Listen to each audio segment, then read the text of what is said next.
Bonsoir à tout le monde.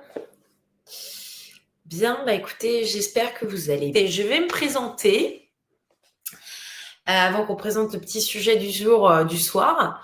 Donc pour ceux qui ne me connaissent pas, je m'appelle Léa. Donc je suis professeure de yoga pour Yose sur le Vinyasa et le Yin Yoga pour ceux qui me connaissent. Et dans la vie, bien écoutez, j'ai un rapport avec le sujet du sucre. Donc, ce soir, Gueuse m'avait demandé voilà, de parler peut-être de mon expérience personnelle associée à ce sujet qui est très large et très vaste et qui est très propre à chacun aussi parce que le rapport au sucre est vraiment différent selon d'où on vient, le sexe qu'on a, forcément, l'âge, le rapport à l'alimentation, plein de choses peuvent englober ce sujet. Pour ma part, je vais rapidement vous expliquer mon rapport à ce sujet et ce qui fait qu'aujourd'hui, je vais peut-être vous donner peut-être quelques petits tips, petites infos que vous n'avez pas sur ce sujet-là. Voilà.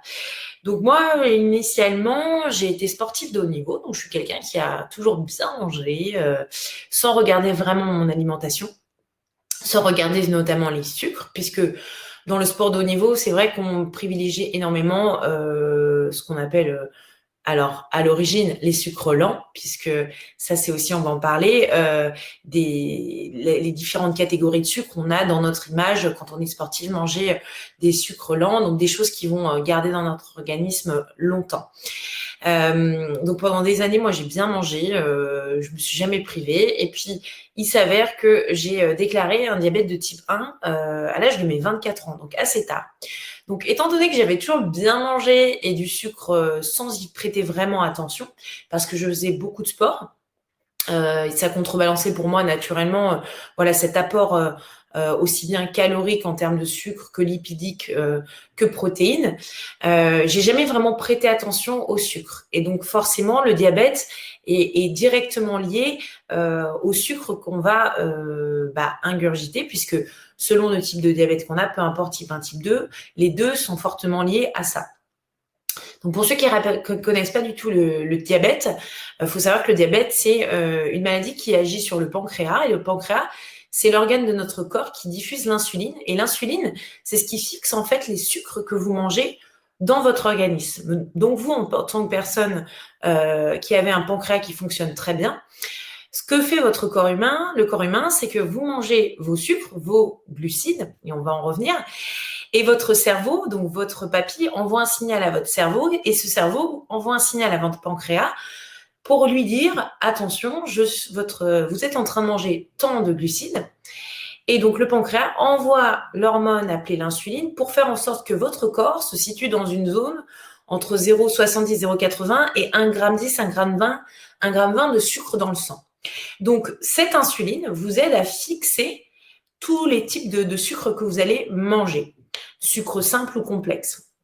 On ne va pas forcément rentrer dans le détail du sucre, des types de sucre qui existent, sauf si vous avez vraiment une question là-dessus. Mais moi, je ne suis pas nutritionniste en soi, c'est-à-dire que j'ai vraiment un rapport à avoir compris quel impact avait le sucre dans mon organisme. Donc, c'est là-dessus, aujourd'hui, je vais échanger avec vous et je vais vous donner les tips que moi, j'ai dû apprendre au cours de ces années pour réduire mes sucres, mieux manger, des meilleurs sucres et surtout des sucres qui n'allaient pas faire en sorte que mon corps allait les digérer correctement sans avoir des effets de variation sur ma glycémie et ces effets de variation qui ont un impact forcément sur votre physique et votre mental. Sur le sujet des sucres. Donc, du coup, j'expliquais rapidement comment agissait votre corps par rapport à ça. Donc, si vous avez des questions, surtout n'hésitez pas. Donc, du coup, quand vous mangez du sucre, forcément, c'est vraiment lié à votre pancréas et c'est l'insuline qui est diffusée à travers cet organe qui va fixer le sucre que vous allez manger. Donc, ce qui est important de comprendre, et moi que j'ai compris à travers le sucre que l'on mange, vous avez différents types de sucre aujourd'hui dans votre alimentation. Alors, peut-être que vous le savez déjà, vous avez des sucres qui vont agir assez rapidement et des sucres qui vont être un peu plus lents. Dans tous les cas, les sucres, en fait, c'est la famille des glucides. Quand vous regardez un packaging, ou en tout cas un produit, peu importe même un légume, Ce qui est important de regarder finalement, c'est les glucides, parce que les glucides, c'est le sucre tout court. Au moins, vous ne vous cassez pas la tête, vous savez que pour 100 grammes, vous avez un certain nombre de sucres dans l'aliment. Plus le glucide est élevé, ça ne veut pas forcément dire que plus le sucre est mauvais, ou en tout cas qu'il y en a beaucoup et que ça va être mauvais pour votre corps. Ce qui est important de regarder, déjà premièrement, c'est au 100 grammes effectivement le nombre de sucres, mais surtout ce que vous allez regarder, si c'est un aliment transformé ou non. Parce que forcément que quand vous mangez un fruit, le nombre de glucides que vous allez avoir dans un fruit n'est pas forcément le même que dans un jus de fruit, à partir du moment où c'est transformé. Dès lors qu'un produit est transformé, en fait, l'impact de ce sucre sur votre corps va être différent. Alors, j'entends bien qu'on ne va pas rentrer dans le détail scientifique de tout ça, mais ce qui est important de comprendre, c'est que le sucre amène au sucre. Ça, je pense qu'on s'en doute bien. Plus c'est comme la cigarette, enfin tout ce qui est addictif, plus vous allez en manger, plus vous allez en avoir envie. Donc, dans notre organisme, forcément, notre cerveau, il est en manque, plus on va manger de sucre. La première chose à savoir, c'est que moi, en tant que diabétique, quand j'ai commencé à devoir réduire les sucres et à mieux manger les sucres, c'était de comprendre où il y en avait. Du sucre, vous en avez partout, partout. C'est-à-dire que même dans 200 grammes de brocoli, vous avez des glucides. Alors, bien sûr, ce n'est pas des glucides qui sont des sucres comme si vous mangez un paquet de M&M's, un McDonald's. C'est des sucres qui sont bons pour votre organisme, bien entendu. Bonsoir à ceux qui arrivent. Donc, ce qui est important, c'est de comprendre où se situent les sucres dans votre alimentation. Donc, les sucres, il y en a partout. Le seul endroit où vous n'en avez pas, c'est dans les protéines, donc les légumes, les viandes, les poissons. Et après, les légumes, en général, vous en avez qui ont beaucoup de sucre, de glucides, mais disons que les légumes verts, les champignons, le chou, la salade, vous n'avez pas de sucre, normalement considéré. Tous les autres aliments, il faut considérer que vous avez, quoi qu'il arrive, des glucides. Après, à partir d'un produit brut, l'aliment, le glucide est bon pour votre organisme. Donc ça, c'est pas quelque chose qu'il faut enlever de votre alimentation. On n'est pas censé enlever les glucides de notre alimentation, même nous en tant que diabétiques, parce que c'est l'énergie de notre corps et de notre cerveau, ça alimente nos muscles, ça alimente nos organes, c'est une source d'énergie. Donc, les glucides vous servent à éviter d'être en hypoglycémie, en manque de sucre quand vous faites votre journée, votre activité, votre effort physique. Par contre, si vous surconsommez les glucides, vous risquez d'être en hyperglycémie. Et c'est là où forcément, on a des risques, des séquelles, comme le surpoids pour les gens qui sont on va dire, sans diabète, ou alors justement de développer des types de diabète type 2, des problèmes de cœur, enfin ce genre de choses, boucher les artères, enfin vous connaissez. Je ne rentre pas dans le détail. Bref, donc tout ça pour vous dire que dans vos sucres, l'important c'est déjà d'identifier où est-ce que vous mangez vos sucres. C'est la première chose. Être conscient de ça. Quand on n'est pas conscient de ce qu'on mange, de ce qu'on fait, de vivre, c'est comme pour la pratique, être dans le moment présent, c'est essentiel pareil pour la nourriture. Donc, à partir de là, dans vos sucres, comprendre où ils se situent, c'est la base. Si vous ne savez pas où ils se situent, alors vous avez aujourd'hui des livres, des bouquins qui vous aident, notamment nous chez les diabétiques, vous voyez, on a des petits, je vous les ai sortis un petit bouquin. Alors, on nous le fournit, on nous l'explique de l'acheter quand on est diabétique, mais en fait, c'est un livre qui sert à tout le monde. Alors, ça s'appelle, voilà, je vais vous montrer, le petit livre de la minceur. Et ce type de livre, en fait, vous explique à partir de tous les aliments que vous avez dans votre alimentation, que ce soit transformé ou non, l'apport que vous avez et donc notamment la ligne des glucides. Donc en fait, au 100 grammes, ça vous permet de voir à peu près combien vous avez de glucides dans un produit. Bon, ça en soi, il n'y a pas besoin de devenir un mathématicien et d'essayer d'aller chercher plus loin. Par contre, dans l'idée de réduire vos sucres, si vous voyez que une banane, oui, c'est sucré, un ananas, c'est sucré, et que vous faites la comparaison avec un burger et vous voyez qu'un burger, ok, admettons, une banane, c'est 20 ou 25 grammes de sucre et ça équivaut, admettons, à un croque McDo à McDo. D'après vous, qu'est-ce qui est bon comme sucre pour vous? Vous avez tout de suite la réponse. Vous savez que naturellement, le fruit est un bon sucre. À partir de là, quand vous avez une envie de sucre, l'idée, c'est pas forcément de ne pas le faire, de l'enlever. L'idée, c'est de vous dire pourquoi mon corps a besoin de sucre à cet instant. Et c'est là où je parle de la prise de conscience. Donc ça, c'est un premier tip par rapport à réduire ces sucres, c'est de comprendre où ils se situent, où est-ce qu'ils sont, et d'essayer de comprendre quand vous avez une envie de sucre, par exemple, une fringale, à quel moment ça apparaît et pourquoi. Peut-être de vous le noter. Donc ça, c'est un premier exercice que moi, je m'étais donné au tout début pour comprendre mes envies à un moment donné, voilà, dans mon process, de comprendre qu'est-ce qui faisait que à ce moment-là, j'avais cette envie de sucre. Alors parfois, c'est lié à votre faim. Vous avez faim et donc à ce moment-là, l'envie de sucre vient avec. Donc c'est important d'arriver à ne pas combler une faim par tout de suite une fringale d'un truc sucré. Mais au-delà de ça, de vous faire un vrai repas sain et d'arriver à mettre dans ce repas des bons glucides, des bons sucres, c'est-à-dire qui se situent aussi bien dans vos féculents, légumineux, mais aussi dans vos apports de protéines que vous allez équilibrer et vos apports de lipides. Donc, quoi qu'il arrive, pour n'importe qui, si quelqu'un, je recommanderais de bien manger, c'est d'essayer de suivre un régime alimentaire, entre guillemets, d'un diabétique. Parce que ce qu'on nous demande de faire, c'est d'avoir toujours une portion protéines, lipides et glucides féculents. Voilà. Donc ça, c'est la première chose. Il n'y a pas besoin forcément d'aller voir une nutritionniste pour ça. C'est vrai qu'aujourd'hui, avec Internet, on peut facilement trouver quelle est la proportion qu'on devrait avoir dans notre assiette. Au-delà de ça, donc quand vous avez une envie de sucre, de la comprendre, d'essayer de la noter. Souvent, le sucre, c'est lié à l'émotion. C'est lié pas mal aussi au stress, au manque de sommeil. Ce genre de choses peut être énormément lié à ces envies de fringales de sucre. Donc, essayez de comprendre quand on a une envie de sucre, d'où ça vient. Est-ce que c'est une réelle envie? Est-ce qu'on en a réellement besoin? Et si déjà vous commencez par là, vous allez être conscient de la quantité aussi de sucre que vous allez manger. C'est pas forcément de réduire du jour au lendemain tous les sucres et de les enlever, mais déjà d'avoir conscience de combien vous en mangez. Est-ce que ces sucres sont vraiment importants? Est-ce qu'ils sont bons pour moi? Et s'ils sont pas bons pour moi, par comment je les enlève et ou comment je les remplace? Donc là est la deuxième chose. On va venir de là, je vais essayer de continuer, même si à un moment donné vous avez des questions, faut pas hésiter parce que j'essaie de suivre une ligne directive sans pour autant voilà avoir tout mis comme une présentation classique. Mais on parle ensuite de sucre dans l'alimentation, comment les remplacer. Il y a une chose qui est importante de comprendre dans ces sucres qu'on mange, type de glucides, il y a l'indice glycémique que va avoir votre aliment. Et ça, c'est une deuxième chose que nous, en tant que diabétiques, on regarde parce que c'est l'impact que va avoir ce sucre sur votre glycémie. Donc, l'indice glycémique, plus il est élevé, plus l'absorption va être rapide et donc votre glycémie, le sucre dans le sang qu'on a, va monter. Et donc, ce qui est mauvais finalement en soi, sur le moment, c'est pas très grave parce que c'est juste que ça va vous faire monter la glycémie, puis à un moment donné, elle va se restabiliser. Mais ce qui est mauvais, forcément là-dedans, c'est que ça crée, pour votre corps, demander plus d'énergie. Deuxièmement, ça va vous fatiguer. Et sur le long terme, c'est pas forcément un sucre qui est bon parce que on l'assimile rapidement. Du coup, on recommence à avoir faim très vite. Et c'est pas quelque chose qui va aller lentement dans votre organisme et qui va perdurer.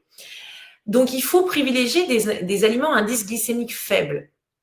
Et c'est là où c'est la complexité des sucres, c'est que parfois, vous pouvez avoir un aliment qui va avoir pas beaucoup de glucides, mais qui peut avoir un indice glycémique élevé. Je vous donne un exemple, la pastèque.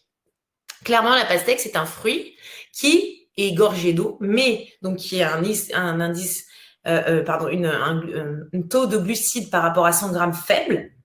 Par contre, un indice glycémique élevé, ça veut dire qu'il va rapidement rentrer dans votre organisme et donc ça va demander une source d'énergie pour votre corps et ça ne va pas durer dans le temps comme une source d'énergie longue. Donc l'important, c'est de trouver des aliments qui, comme ça, vous permettent d'avoir une glycémie plus régulière plutôt que d'avoir une glycémie qui monte et qui redescende, pour éviter de réavoir envie de sucre. Ça, c'est une deuxième chose.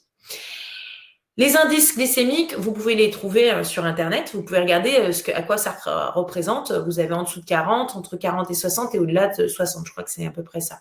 Moi, maintenant, je suis habituée. C'est assez naturel chez moi. Je connais le type d'aliments qui sont plus sucrés et d'autres qui sont moins sucrés. Je connais les indices glycémiques plus ou moins des aliments et j'ai une conscience de ce qui fait que l'indice glycémique monte ou pas. Donc, moi, je continue comme il n'y a pas de question, mais pour comprendre l'indice glycémique, il faut savoir que plus un aliment va être cuit, dans les féculents par exemple, plus l'indice glycémique va monter. Donc, c'est pour ça que souvent, on recommande les pâtes al dente, on évite de faire des fritures avec les pommes de terre, on privilégie de cuire à l'eau, ce genre de choses. Donc, pour réduire vos sucres, c'est une deuxième étape. Réduire aussi la transformation ou la cuisson de vos aliments. Ça va réduire le glucide et l'indice glycémique dans votre organisme. Du coup, votre corps va mieux assimiler les nutriments, va mieux assimiler en plus les glucides que vous allez lui donner, qui seront meilleurs pour eux, et du coup plus long en diffusion, et donc moins envie de sucre à terme. Donc ça, c'était une deuxième chose. Si vous avez des questions là-dessus, voilà, n'hésitez pas, on pourra en revenir une prochaine fois, ou si vous avez des questions sur plus personnellement par Instagram ou quoi. Donc moi, ma recommandation aujourd'hui par rapport au sucre, quand vous avez envie de réduire les sucres, la première chose, prendre conscience. Prendre conscience de où se situent mes sucres aujourd'hui, quelle quantité je mange, et dans ces sucres-là, lesquels sont bons ou mauvais, j'entends par là, pour mon corps. C'est-à-dire, est-ce que c'est des sucres qui vont agir rapidement? Est-ce que c'est des sucres qui vont agir sur la durée? Est-ce que c'est des sucres qui sont ajoutés et non naturels? Donc, manger du chocolat noir pur, sans sucre ajouté, à défaut de manger une tablette de crunch, par exemple, il y a une différence. Le plaisir aussi que vous prenez quand vous le faites, c'est-à-dire que ne vous privez pas, vous mangez du sucre, mais dans ce cas-là, essayez de prendre conscience quand vous le mangez et essayez de le savourer, quitte à ce que ce soit au fur et à mesure quelque chose qui soit comme un petit plaisir et pas quelque chose comme une pulsion. Pour ça, ça demande du temps. Attention, je ne dis pas que ça devient en un claquement de doigts, mais il y a beaucoup de choses, moi, qui m'ont aidé, comme la méditation, voilà, l'écoute de mes sensations, de pourquoi à ce moment-là j'ai cette envie de sucre. Est-ce que j'ai faim? Est-ce que j'ai une émotion qui arrive? Donc souvent, quand on peut être stressé, en colère, il y a beaucoup de gens qui ont cette réaction face au sucre, de cette envie de fringale. Voilà. Et après, il y a d'autres choses dans votre vie qui vont vous permettre aussi de, en tout cas, éviter ces fringales, éviter cette envie et réduire progressivement. La troisième étape, c'est ça, c'est commencer à avoir conscience, commencer à réduire progressivement, en enlevant les choses qui ne sont pas forcément essentielles en termes de sucre. Essentiel, par exemple, de rajouter du sucre dans votre café, essentiel de rajouter du sucre dans un yaourt, un laitage, ou qui a déjà naturellement parfois du sucre. Enfin, il y a naturellement du sucre, du lactose qui est considéré comme le sucre, mais par exemple, un produit qui va déjà avoir du sucre, évitez de le remplacer par des fruits dedans, au lieu de mettre du sucre, par exemple. Commencez à rééquilibrer d'une autre manière. Dans votre plat, faire en sorte que les glucides qui vont être, par exemple, un plat de pâtes, puisque c'est des glucides et c'est du sucre, évitez d'avoir un plat de pâtes, mais plutôt réduire cette consommation de pâtes, rajouter en complément des légumes, des protéines, et la quantité finalement sera la même, sauf que vous aurez apporté d'autres nutriments qui seront meilleurs pour vous, qui vous permettront en plus de mieux assimiler vos glucides. Et donc forcément, au fur et à mesure, vous allez pouvoir réduire de plus en plus. Ça ne veut pas dire tous les enlever. Ensuite, les glucides aussi, il faut les manger, faire en sorte de les manger à un bon moment de votre journée. C'est important parce que vous allez les assimiler de la meilleure manière et surtout les utiliser de la meilleure manière. Donc, quand vous faites du sport, vous pratiquez, c'est un beau sujet, là, sur Yos, vous faites une activité, vous avez envie parfois d'une petite fringale, d'un truc, ne vous en privez pas. À la limite, faites-le avant votre sport, une petite heure avant, quelque chose comme ça pour vous préparer, pour vous donner de l'énergie, peu importe ce que c'est. Faut pas rentrer dans ce système de frustration parce que si vous enlevez complètement les sucres, à un moment donné, votre corps, votre cerveau, votre organisme en a besoin. Il en a besoin. C'est sa source d'énergie, donc il va vous rappeler à l'ordre. Et là, vous risquez de faire des bêtises et de repartir dans des travers à manger plein de sucre. Donc la réduction progressive est hyper importante et surtout la réduction en enlevant ce qui n'est pas forcément essentiel et bon, en remplaçant par des sucres qui sont meilleurs. Voilà. Donc ça, c'est pour moi les choses à faire progressivement. Ensuite, si vous avez un doute sur, qu'est-ce que je peux enlever là demain, commencez par vous faire un petit test sur une chose pendant une semaine ou une fois tous les 2 jours que vous enlevez, quelque chose que vous avez l'habitude de manger. Faites-le en forme de routine. Parce que finalement, plus vous allez donner cet exercice à votre cerveau, parce que c'est le cerveau qui dirige tout ça finalement, plus il va l'accepter et mieux vous allez passer sur cette transition de réduire ou d'enlever cet aliment ou ce sucre qui est inutile pour vous. Manger aussi quand vous avez faim et ne pas attendre d'avoir faim aussi peut être une bonne source pour éviter de manger trop sucré ou d'avoir des fringales. Parce que souvent, on a tendance à se dire, OK, je mange 3 repas par jour, matin, midi, soir, à telle heure. Mais parfois, notre corps, on a fait un effort physique. On a fait un effort physique, je finis de dire et je réponds à la question.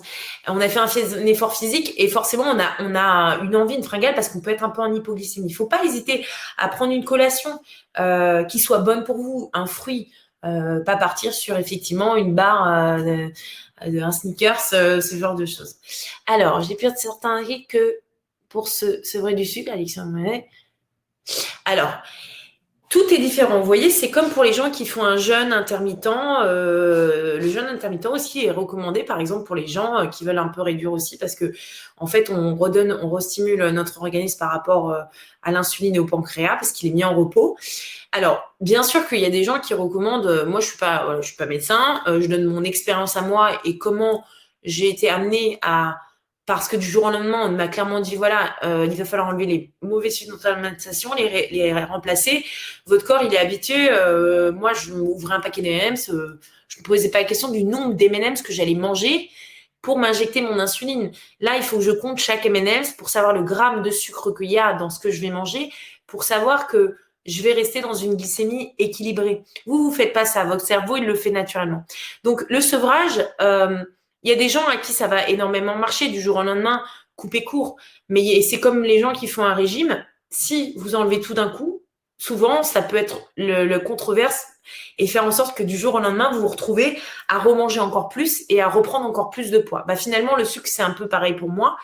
Moi, me suis rendu compte de par mon expérience que d'enlever tout radicalement, et je l'ai fait à une époque, au tout début, ça n'a pas été bon. Parce que ce qui s'est passé, c'est que j'étais en manque, comme les drogués. Votre corps, il va forcément à un moment donné vous dire, attends, ce sucre, j'en ai besoin pour mon énergie. Et le cerveau, surtout. Donc, je dirais que moi, d'expérience, tout enlever d'un coup, ce n'est pas bon. Voilà, ça, c'est mon retour personnel. Tout à fait. Voilà. Donc, du coup, on en vient. Très bon point clair. Vous avez des sucres qui sont mieux que d'autres. Donc, évitez le sucre blanc. Sucre blanc, vous pouvez remplacer par effectivement du sucre de coco, du sirop d'agave, de la stevia naturelle, parce que ce sont des sucrants qui ont un indice glycémique plus bas. On en revient à ça. Donc du coup, c'est mieux assimilé par votre organisme. Et c'est pareil pour les farines. Farine de coco, les farines complètes sont mieux. Les pâtes, riz complet, pommes de terre. Alors pommes de terre, c'est particulier, mais par exemple, une patate douce est considérée meilleure pour un diabétique qu'une patate blanche en défaut de la cuisson. Caroline a vécu la même chose. Bonsoir. Alors, je réponds à une question. Entre un fruit et une part de keto, il préfère de prendre un fruit car meilleur pour la santé, mais à force, on ne prend pas forcément de plaisir à manger un fruit car on préférait manger cette part de gâteau. Est-ce que là, c'est plutôt qu'une émotion qu'il faut travailler? Alors, très bonne question, Stéphanie, puisque en tant que... Je vis exactement la même chose très souvent dans ma vie. L'envie, souvent, elle n'est pas liée à quelque chose qui paraît sain. Souvent, on a envie de gras. Le gras est souvent lié aussi à cette fringale parce que tout ce qui est gras et sucré, c'est addictif. Donc, effectivement, sur l'aspect de l'émotion, il faut prendre conscience de à quelle fréquence tu le fais. C'est-à-dire que plus tu vas le faire, plus c'est lié à une émotion. Si c'est de temps en temps, tu es en train de passer un très bon dimanche en famille, il y a un beau gâteau d'anniversaire, non, ne te prive pas. Mange-le, cette part de gâteau. Moi, je suis la première à faire des repas de famille. Il y a full de glucides. Et je me dis, mon Dieu, parce que je suis un diabétique, croyez-moi, c'est comme une gueule de bois pendant 3 jours. Votre glycémie, elle monte. Et en fait, comme mon organisme, il n'a pas l'insuline naturelle, je m'injecte ça, mais c'est jamais bon en termes d'équilibre. Donc, l'important, c'est de comprendre si ce moment-là, quand tu as envie de ce gâteau, est-ce que c'est un plaisir parce que ça peut être aussi un bon moment. Attention, ça peut être une émotion positive. Tu es dans la rue avec ton chéri, tu passes devant une boulangerie, vous passez un bon moment, il fait beau, vous avez envie d'une viennoiserie. Fais-toi ce plaisir. Mais justement, sois consciente que c'est un plaisir, que tu viens un bon moment, savoure ce gâteau. Fais en sorte que ton cerveau et ton esprit se rappellent de ce moment, ce bon moment. Et pas que tu as affalé dans ton canapé devant une série que tu regardes à peine et que tu es en train de te goiffrer de cacahuètes ou de sucre parce que tu es stressé de ta journée et que tu décompresses comme ça. C'est deux choses différentes. Je ne sais pas si j'ai répondu plus ou moins à cette question, mais c'est très difficile pour ça. Moi, je m'étais fait un petit tableau. Si un jour, il y en a qui sont intéressés que je vous le partage, par rapport à ça, en fait, c'est hyper intéressant parce que ça permet, comment vous expliquer, même les gens qui ont des problèmes, alors des problèmes, quand je dis des problèmes, c'est pour les gens qui pourraient avoir des troubles alimentaires, entre guillemets, et souvent les troubles alimentaires, vous savez, ils sont vraiment liés au sucre. Enfin, honnêtement, par expérience, je suis en train d'essayer de le rechercher pour vous le partager. Et du coup, ce qui est important, je suis en train de chercher, c'est de comprendre. Ouais, je vais vous le partager. Attendez, je vais vous montrer. Alors, si je peux pas, ce que je ferai, c'est que je vous mettrai mon mail et ceux qui seront intéressés, vous m'enverrez un petit mail et je vous partagerai. Alors, hop, je cherche. Je vais essayer de vous partager mon tableau. Non, j'arrive pas à le partager. Mais bon, c'est pas grave. Dans tous les cas, en fait, c'est un tableau que je vous laisserai mon mail pour ceux qui veulent et je vous l'enverrai et vous m'envoyez un mail. Donc, c'est un tableau, en fait, qui référence, j'ai catégorisé ça. Donc, enfin, j'ai fait 2 exercices là-dessus. Donc, vous en avez un, la catégorie de savoir, bah voilà, à ce moment-là que vous avez envie, quelle heure il est, où vous êtes, sur une échelle de 0 à 10, votre faim, et l'aliment dont vous avez envie. Vous allez le manger, quel plaisir vous allez en retenir, de 0 à 10. Est-ce que vous êtes rassasié ou non? Et là, essayez de comprendre si c'est plutôt une compulsion, un grignotage, vous vous sentiez faible et du coup, vous avez eu cette envie, ou juste quelque chose de normal, tout simplement. Donc, l'important, c'est de contextualiser ça, de comprendre si derrière ça, sur mon Insta, je le partagerai, de comprendre si derrière ça, voilà, vous le mettez dans une case, en fait, ce truc-là. Même s'il ne faut pas vous juger, même si vous dites, voilà, là, j'ai vécu un truc super dur, je me suis fait dégager de mon boulot, enfin, peu importe, larguer ou quoi que ce soit. Enfin bref, on a tous des choses personnelles et positives aussi, attention. Vous avez vécu un super événement, mais contextualisez ça et vous allez voir qu'au fur et à mesure, ça va vous faire prendre conscience qu'il y a des choses qui ne sont pas dans l'envie de faim et que c'est clairement votre émotion qui a pris le dessus. Et naturellement, vous allez avoir plus de facilité à en être conscient au moment où ça va venir et du coup à vous dire bah non, j'en ai pas besoin. Voilà, je ne sais pas si c'était un petit peu clair là-dessus. L'idée pour moi, c'était vraiment de vous partager ce soir voilà mes petits tips. En tout cas, premier tip parce que franchement, le dialogue est long sur le sujet et je pourrais en tout cas personnellement vous en dire plein parce que voilà, disons que je dirais qu'aujourd'hui, je me considère comme le cobaye du sucre parce que j'ai vécu 24 ans en pouvant manger sans être consciente de ce que le sucre avait comme impact sur mon corps. Et aujourd'hui, je vois l'impact de ce sucre. Je vois dès que je mange un aliment, qu'est-ce qui se passe. Donc, je vous partage un petit truc assez sympa. Vous avez vu que j'avais un capteur sur le bras. Donc, en fait, ce capteur, c'est pour vous montrer voilà. Je vais vous montrer ma courbe du jour. Alors, ma courbe, elle est pas mal. Alors, vous voyez, là, je suis en flèche descendante. Donc, qu'est-ce qui se passe? J'essaie de partager. La zone verte, en fait, c'est la zone dans vous, laquelle plus ou moins vous vous situez. Et moi, en fait, quand je mange mes sucres, je dois faire en sorte que je reste dans cette zone verte. Donc là, vous voyez, j'ai une flèche qui descend. J'ai mangé des sucres avant.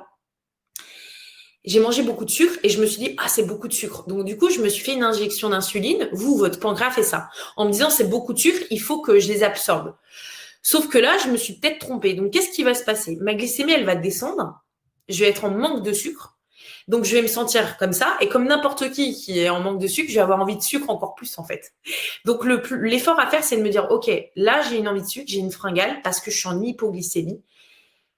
Prends le temps, respire. Et aujourd'hui, moi, la méditation, la respiration, et ça pourrait être un autre sujet plus tard, parce malheureusement, c'est que 30 minutes de talk, m'a beaucoup aidé sur le sujet, de comprendre que, OK, je peux contrôler ça, je peux contrôler ce manque, je reste calme, prends du sucre, juste ce qu'il faut pour revenir dans ta zone, respire, Travaille sur toi et au lieu de te jeter sur le premier paquet de gâteaux qui va être certes du sucre, mais pas bon, qui va pas agir tout de suite.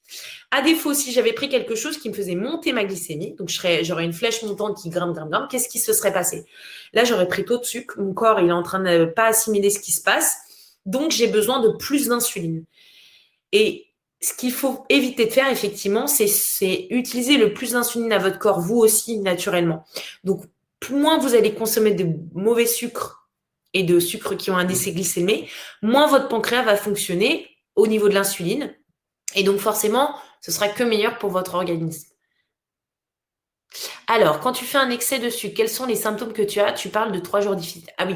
Alors, quand je fais un excès de sucre, vous voyez, bon, on va dépasser un petit peu, je suis autorisée. Quand on fait un effort de... Alors, c'est une très bonne question parce que justement, moi, je ne le vivais pas avant ça. Par expérience, je pense que les 3 quarts des gens ont déjà mangé McDonald's. Alors, si c'est pas votre cas, bravo, je vous en félicite. Mais moi, je fais partie, je n'en mange plus aujourd'hui parce que je préfère me faire un bon burger. Mais du coup, qu'est-ce qui se passe dans ce genre d'aliments? Eh ben, quand je fais un excès de sucre, donc par exemple, pour moi, une pizza, un burger avec des frites, c'est beaucoup, beaucoup de glucides. Donc, quand je dis excès de sucre, c'est que pour moi, c'est considéré comme beaucoup de charges glucidiques en une seule fois.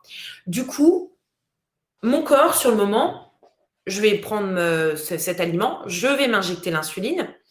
Vous allez manger, votre corps va produire l'insuline. Donc, ce qui va se passer, c'est que naturellement, votre corps va toujours faire en sorte que, même si la pizza que vous avez mangée, elle est en train d'agir en pic glucidique hyper élevé, parce que c'est un indice glycémique hyper élevé, la pizza, et c'est fort en glucides, votre corps envoie l'injection naturelle pour faire en sorte que vous soyez dans cette zone. Mais il continue à en diffuser parce que la pizza, c'est quelque chose qui va aussi faire monter encore avec le temps, parce que c'est un apport énorme en glucides. Moi, comme il ne fait pas ça, ce qui se passe, c'est que sur le moment, j'ai la glycémie qui monte, je m'injecte, ça vient la zone, sauf qu'après, la pizza, elle fait l'effet qui se coule. Elle continue de venir m'embêter et donc ma glycémie va continuer de monter. Et ce qui se passe, c'est que physiquement, je suis épuisée parce que mon corps combat. C'est comme si en fait il y avait un côté un peu détox. Il essaye de se libérer et d'assimiler cette dose de sucre qui est énorme. Donc ça demande un effort inconscient physique à mon corps, de faire en sorte d'assimiler et aussi en même temps d'assimiler, entre guillemets, d'éjecter un peu toute cette zone de sucre en trop. Moi, j'ai une recommandation qui est très bonne. Le sport, il n'y a rien de mieux. Buvez de l'eau beaucoup quand vous mangez beaucoup de sucre, pour éviter aussi d'avoir envie de sucre. Et quand vous avez fait un effet de sucre, un excédent de sucre, contrebalancer un petit peu, essayer de faire du sport, le lendemain de faire attention à votre alimentation, de manger plus sain, manger plus de protéines, très important. Les protéines, ça aide énormément aussi à la satiété. C'est un très bon apport pour éviter les fringales. Et puis, voilà, quand vous faites un effet de sucre, ne vous jugez pas. Franchement, on a tous eu envie de sucre, c'est normal. C'est considéré comme une drogue à notre corps. Donc voilà. Que vous dire de plus? Écoutez, je pourrais répondre à plein d'autres questions s'il fallait. Pour ce soir, je pense que ce sera déjà pas mal. Je vais vous laisser mon mail. Alors, si je mange des protéines le soir, moi, je mange, alors, pas tout le temps des protéines le soir, mais je préfère manger, moi, des protéines aux glucides. Alors, attention, 2 types de glucides. Je prends des glucides à sucre lent plutôt dans ce cas-là et moins de protéines le soir parce qu'effectivement, alors ça c'est un autre sujet les protéines, mais les protéines, disons que pour moi, c'est un très bon apport de source d'énergie pour n'importe qui, hein. Donc, à défaut de remplacer le sucre, vous pouvez le remplacer par les protéines parce que c'est source d'énergie aussi comme les lipides. Le soir, je recommande dans tous les cas de manger plus léger, moins sucré, un peu moins de tout finalement, mais surtout moins sucré et un petit peu moins effectivement de protéines, mais peut-être des glucides qui agissent plus sur la durée parce que vous allez faire votre nuit. Donc pour éviter une hypoglycémie la nuit, il faut manger quand même quelque chose de consistant sans que ce soit quelque chose qui vous empêche de dormir parce que ça va faire un pic de glycémie dans votre nuit. Donc moi, je ne déconseille pas les protéines le soir, bien au contraire. Après, ça dépend, votre alimentation. Je suis pas nutritionniste, donc je vous dis, moi, c'est vraiment personnel. Par contre, je recommande de manger plus de glucides type fruits, des choses qui peuvent être assez sucrées plutôt en début de journée, vous voyez, parce que la corps va l'assimiler et l'éliminer au cours de votre journée. Et pareil, bon exercice pour remplacer. Je parle des protéines, mais le matin, manger une fois sur deux salé. Si vous aimez manger salé, changez votre alimentation. Privilégiez parfois du salé le matin plutôt que du sucré. Voilà, des œufs, pour ceux qui mangent des œufs, qui aiment le fromage, les avocats, du pain complet avec, ça marche super bien. Moi, je fais ça une fois sur deux. Je change un jour avec des fruits, du yaourt végétal, du yaourt classique, enfin peu importe selon que vous êtes végétarien ou pas. Vous modifiez. Quand vous avez une fringale, au lieu d'aller manger quelque chose peu sucré, vous pouvez remplacer par des noix, des arachides, des choses qui sont un petit peu grasses, mais attention, une petite poignée. Ça peut caler, ça peut aider. Après, ça peut être un fruit aussi. Ça peut être un laitage, voilà. Boire de l'eau, ça aide aussi à compenser et à trouver la satiété et à éviter les fringales. Et bien dormir, c'est hyper important. Bien dormir, souvent l'envie de sucre est liée aussi à ça, à cette envie, manque de sommeil, le stress. Donc c'est aussi hyper important. Et une dernière chose aussi, faites en sorte de manger équilibré aussi pour avoir un bon équilibre et pas de carence. Parce que les carences, il y a aussi ça qui peuvent vous donner envie de sucre. Voilà. S'il n'y a pas d'autres questions, alors.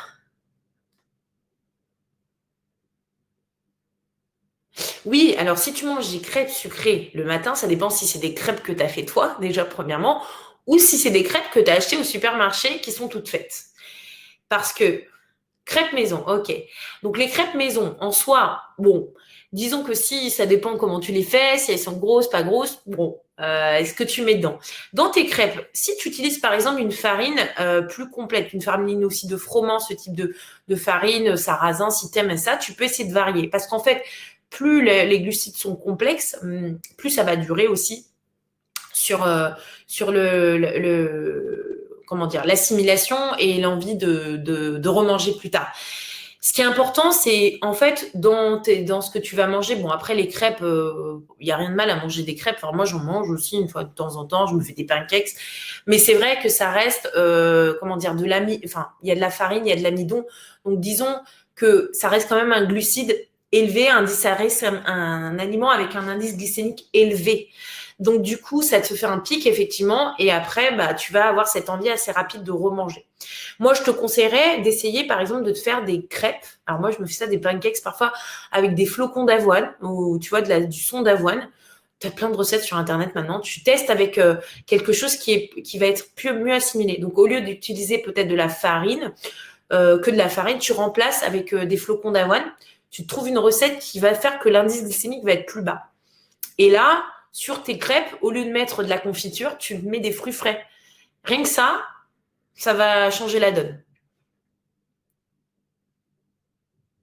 Alors, le petit déjeuner, il y a des gens qui sont pas faits pour manger le matin, hein. Attention, il y a des gens, l'organisme est différent selon chacun. On dit dans les recommandations petit déjeuner, déjeuner, dîner, ce n'est pas vrai. Enfin, en soi, enfin moi je suis pas nutritionniste, mais en vrai, il y a des gens qui sont qui ont pas faim le matin, qui ont plus d'énergie sans manger à jeun. Moi, je sais que par exemple quand je pratique, je vais jamais manger le matin parce que sinon je me sens lourde, ce genre de choses. Je me sens mieux quand je mange après un effort physique. Voilà. Donc, faut vous écouter. C'est hyper important et on en revient à l'écoute de soi et de vos sensations. Si vous sentez que manger vous fatigue au contraire matin, testez de temps en temps de manger différemment aussi, de manger à une heure différente, soit plus tôt, soit plus tard. C'est aussi important quand vous assimilez vos sucres.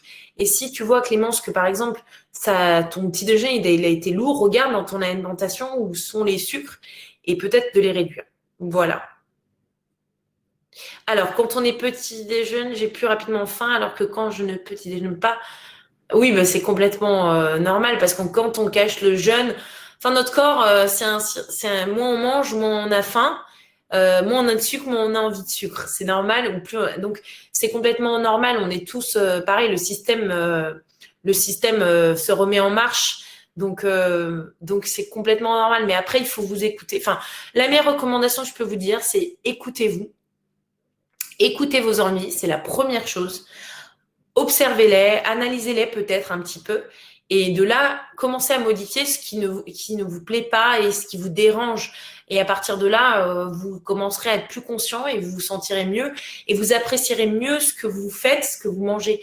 Cuisiner, c'est... Si vous cuisinez pas, commencez à vous y mettre. Vous verrez que c'est un plaisir de manger quelque chose que vous avez fait de vos propres mains, ne serait-ce qu'un plat classique, non transformé, un gâteau, n'importe quoi. Vous verrez que le bonheur de vous dire, voilà, vous l'avez fait, c'est bon, c'est sain. Prendre conscience chaque bouchée que vous faites, voilà. Je vous laisse mon mail.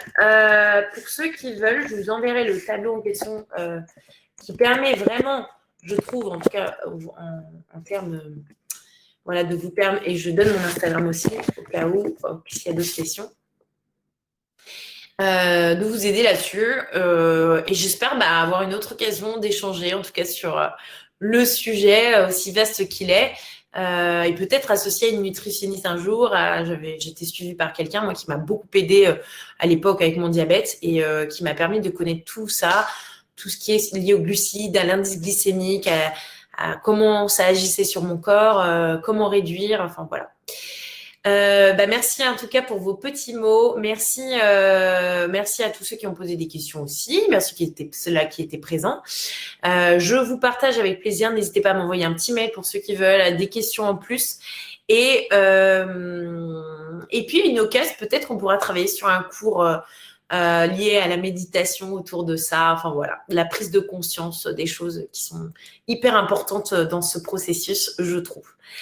Voilà, namasté, j'ai décalé d'un quart d'heure, mais on a envie de vous dire. Et voilà, c'est toujours mieux que d'être devant sa télé. Je vous souhaite une belle soirée. Je vous dis à très bientôt sur les cours avec moi ou ailleurs. Voilà, prenez soin de vous et passez une belle nuit. Salut à tout le monde.